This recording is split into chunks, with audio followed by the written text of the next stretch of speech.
কুড়িগ্রামে তাপমাত্রা কমতে থাকায় আবারও বেড়েছে শীতের তীব্রতা। মৃদু কুয়াশার সঙ্গে কনকনে ঠান্ডায় ভোগান্তিতে পড়েছে সাধারণ মানুষ।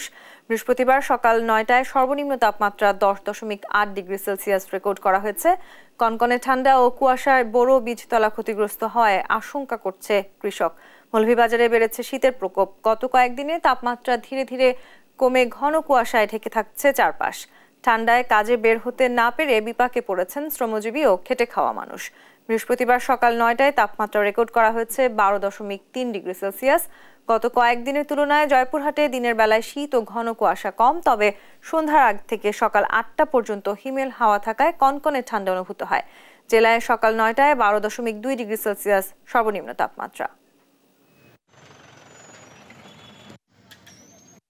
শীতে তো আমরা হাত পা ঠান্ডা কোনটা নাই উড়বার লাগি কি মোটা করিয়া বিছনা করতাম নাই। এর কারণে দোকানপাটও ঠিক মতো খুলতে পারি না, আবার লোকজনও নাই, বেচাকেনাও নাই। সন্ধ্যার পরে দেখা যায় লোকজন বেড়ায় না, এইরকম করে ভাড়া হয় না, যাত্রী মাত্রী আসে না।